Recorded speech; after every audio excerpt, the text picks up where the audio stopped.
Sveiki, čia aš Baltoji lapė. Primenu, šis tarų kortų skaitimas yra bendras. Dėl privataus tarų kortų skaitimo rašykite man į Messengerį privačia žinute, tenais pabendrausime daugiau. O šiandieną būtų tema, kur einate, ar koks kelias jūsų laukia, sielos kelionė. Pasižiūrėkime.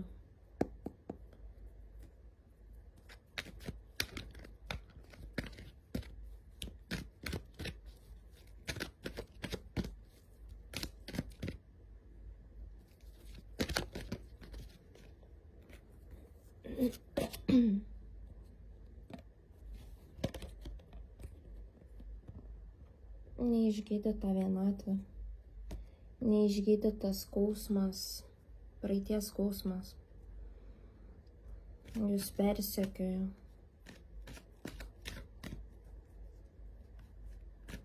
Slepiate savo skausmą.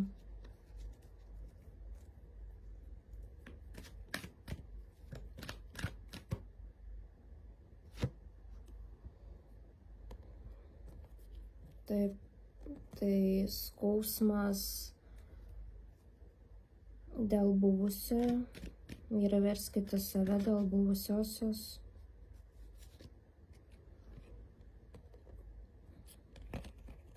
Tai buvo materialus žmogus, labai materialus žmogus.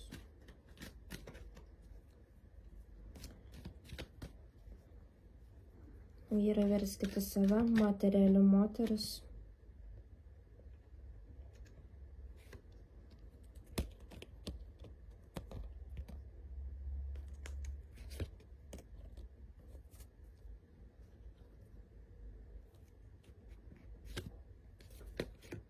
Galvojate, kad pavyks su to žmogumi sukurti šeimą, bet pamatėte tiesą, kad su šiuo žmogumi jums nebuvo lemta. Nebuvo lemta sukurti šeimos.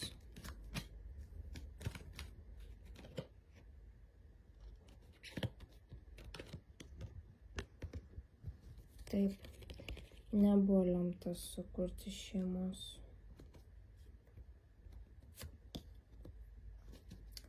Su šiuo žmogumi nei pas jūs resursai kažkokie kilo, nei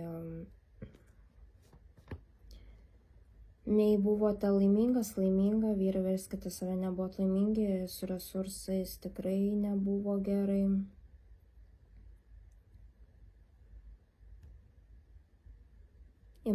Imitavote šeimą, šeimos imitacija vyko. Bet iš tikrųjų jokios šeimos tarp jūsų ten nebuvo.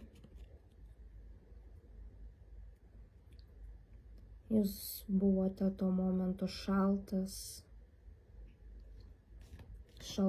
moteris, vyrai verskite ir moteris į save. Buvote šalta.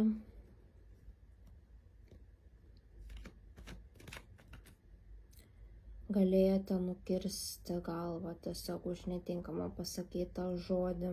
Buvote karingai nusiteikę. Didžiulis jūsų skausmas privertė į pasaulį kovoti su pasauliu. Negalėjot šypsotis, negalėjot būti laimingi iš tiesų. Gerai, kokiu keliu jūs einate toliau? Ką dar turėtumėte žinoti? Sielos kelionė. Kur einate toliau?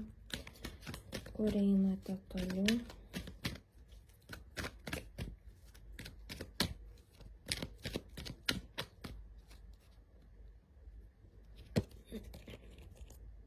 Jūsų gyvenimas pasikeis.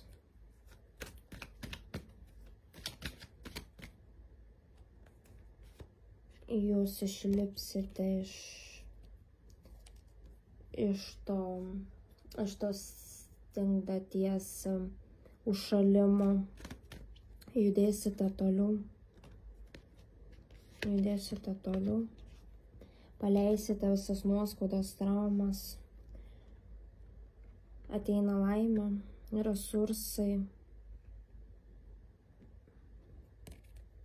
ateina meilė,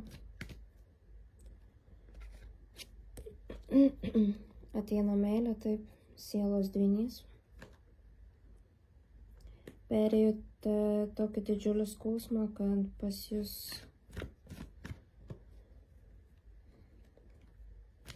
yra daugybė traumų, reikės įsigydyti.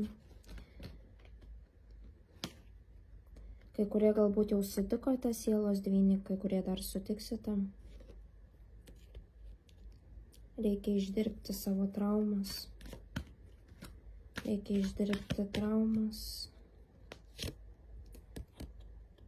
Kad pasiekti pilnatvę, pasiekti ramybę, harmoniją savo gyvenime, tiek su išorė, tiek vidumi.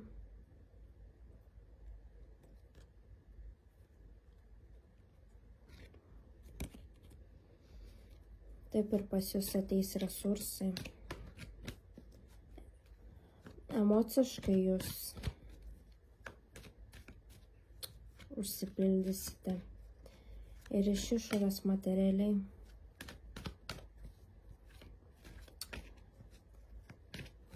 Kokia čia dar kelionė pas jūs? Kas čia vyksta, kur einate?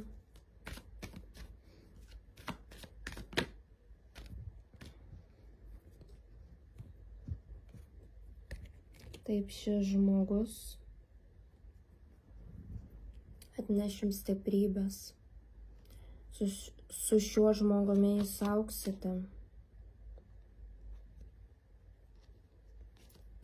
Taip, su šiuo žmogumi auksite, pasveiksite, pradėsite sveikti. Šis žmogus galima daugiau sužinoti apie jūsų sielos dvynį, kokios savybės. Jūsų sielos dvynys yra teisingas žmogus. Eina už teisybę, už tiesą. Taip, visada už teisybę, už tiesą, padedantis, nepaliekantis bėdoje. Jūsų žmogus atsidavęs šeimai.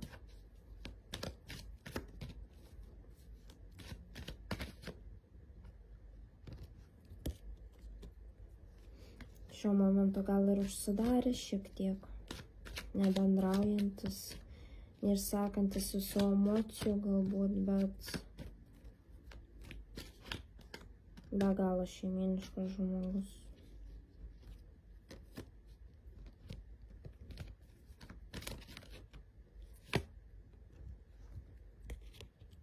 Žmogus turintis patirtį.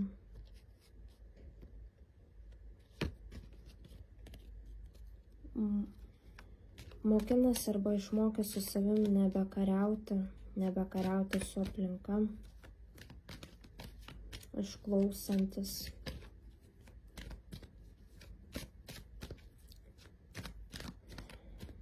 Yra įverskite savo pusę, išklausanti ir taip toliau. Taip, tai yra žmogus už teisybę, už tai, kas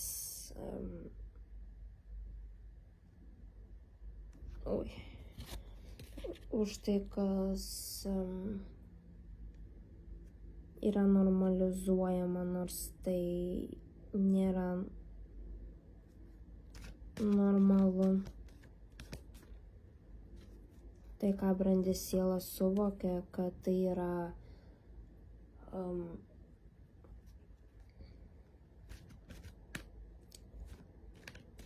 jaunos sielos ar sielos be patirties išvedimas iš tako, iš misijos, iš šventumo. Tai jūsų likimo skirtas žmogus, sielos dvynys, kuris ateina arba ateis pas jūs.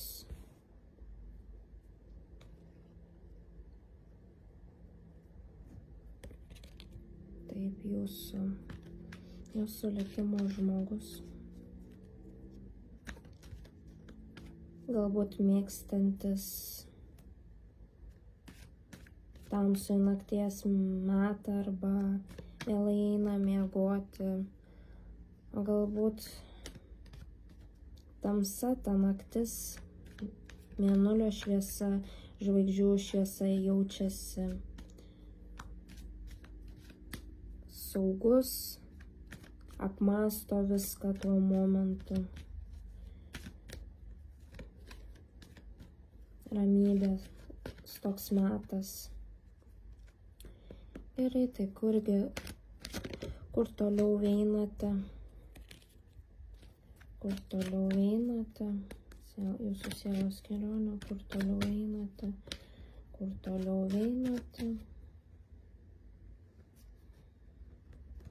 Dirbsite su jausmais. Jūsų sielos dvynys yra tam, kad išmoktumėte dirbti su savo jausmais,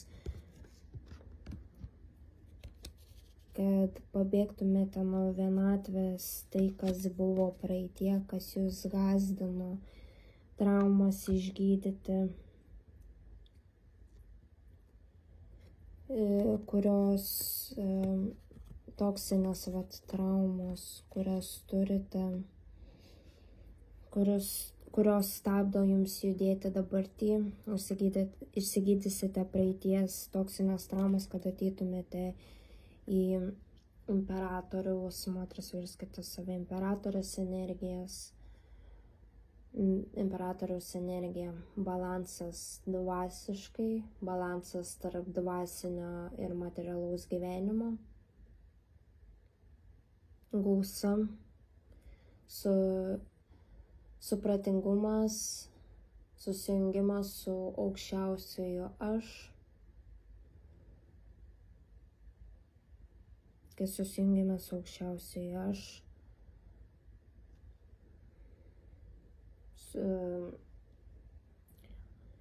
mes intuityviai pradedame žinoti, kas mums gera, kas mums bloga, pradedame jausti. Šeštasis pojūtis atsiranda.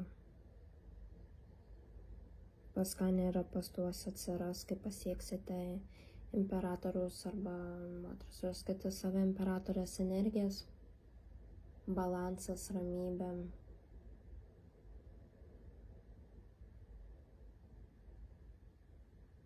Atrasite gyvenimo prasmę, kaip siela, kokiu tikslu pradėsite atrasti, eisite tuo keliu, kaip sužinosite, iš tikrųjų jau dabar einate, nuo pat gimimo, jūs einate kiekvienas sielos kelio ir savo asmeniniu sielos kelio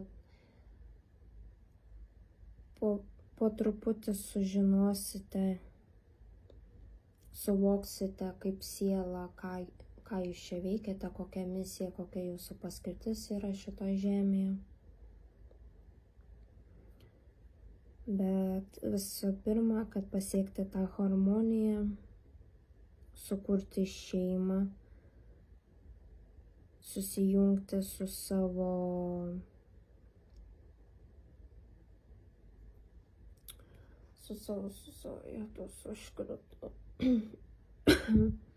su sielos dvyniu, susijungti su savo sielos dvyniu, reikia pereiti traumas, o sielos dvyniai mūsų gyvenime ką daro, jie atspindi, pašviečia mūsų traumas, pašviečia mūsų tiek tamsią, tiek šviesiąją pusę, su kuriomis turime dirbti,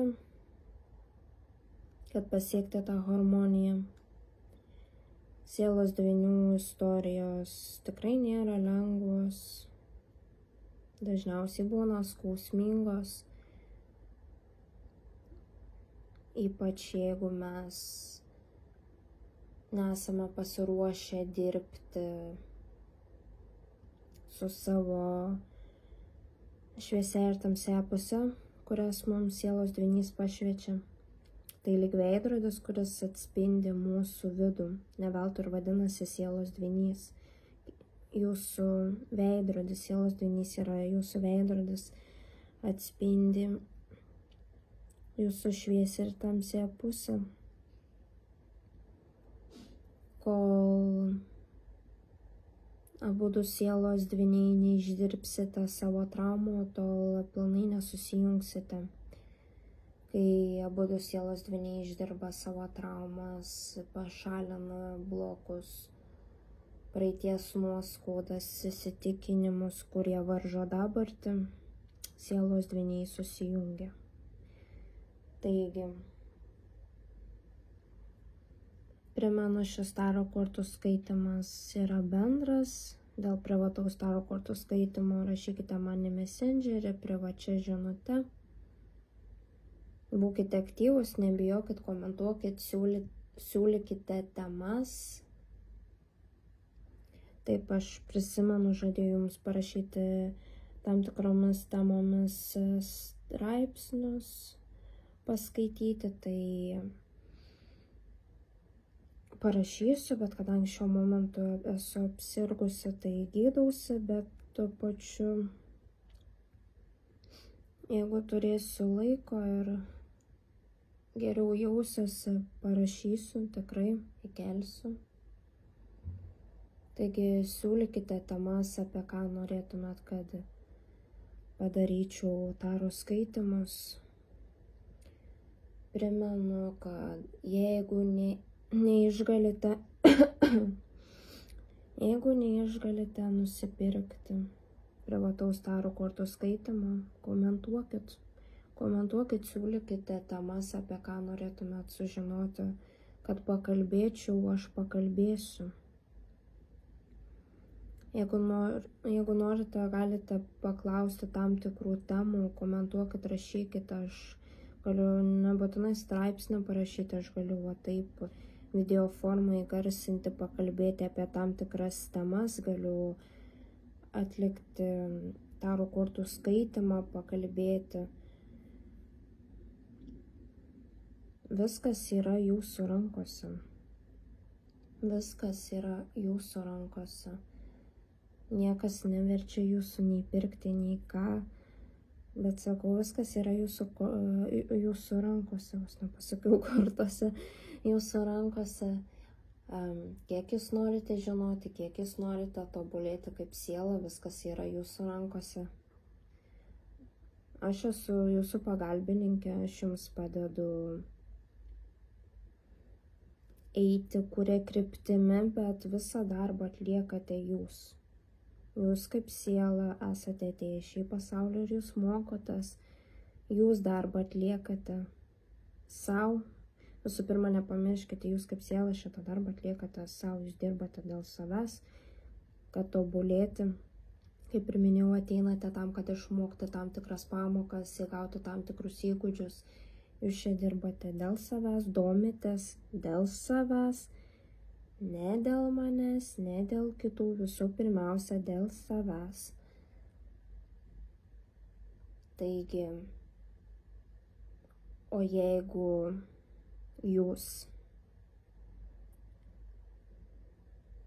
kaip ir minėjau, neturite galimybės, komentuokit, rašykit, jeigu bijote po mano video komentuoti, rašykit privačiai.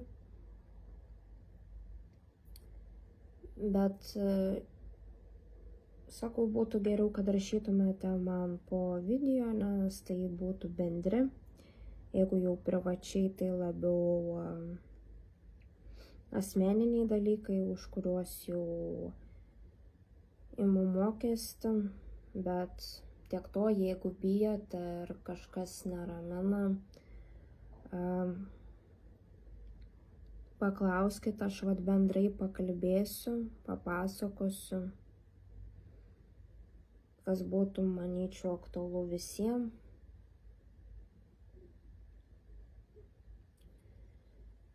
O kas netikite ir ateinate tik šiaip savo pasižiūrėti, ar kažkas tokio, tai ar apskritai Supranta tikriausiai apie ką kalbu, tai jūs dar nesate pasiekę tokį sielos lygį, supratimą. Jūs dar esate jauna siela, atėjote čia paišdykauti gyvenime, pasilinksminti. Tai ne jum čia dar tada būti. Nebent jau bundate, pradedat suvokti ir klausinėti, kas vyksta su mano gyvenimu, kodėl taip yra ir kodėl anaip vyksta. Tada galbūt vyksta prabudimas ir jūs esate, kur ir turėtumėte būti ties pabudimu, kas suradote mane. Ir jaučiate, kad pradeda ateiti suvokimas, jūsų gyvenimas keičiasi, tai jūs esate čia, kur ir turėtumėte būti, ties pabudimu. Aš jums tiesiog padedu kažkiek, kaip eiti, pasiūlau arba tiesiog parodau atsakymus, kai kuriuos paaiškinimus, kaip kas vyksta, kaip turėtumėte elgtis ir kokia paskirtis, o daugiau visą kitą darote jūs. Pasirinkimai yra jūsų. Jeigu jūs pasirinksite kitaip, aišku, jūsų istorija iškart pasikeičia. Jūs pasirinkate kitokį kelią, todėl ir kitokie iššūkiai, dar kitokie veiksmai, kuriuos jūs galbūt atliksite. Jūsų čia žemiškoji istorija tada pradeda keistis. Vien tik nuo to, kai tik priimate kažkokį sprendimą, kažkaip pasielgti kitaip ar vienaip. Taigi viskas yra jūsų rankose, tik jūsų rankose, primenu. Viskas priklauso nuo jūsų. Kokį sprendimą priimsite, taip ir kokiu keliu pasirinksite eiti vingiuotų kelių, tai jūsų gyvenimas taip ir bus vingiuotas. Nesitikėkit, kad taip paprastai tiesiai nueisite link tikslo. Taigi, ačiū, kad buvote kartu su manimi. Komentuokit, nebijokit, rašykit, siūlykit, kalbėkit, bendraukit. Taigi, ačiū dar kartelį, kad buvot kartu su manimi ir iki kitų kartų, sėkmės jums.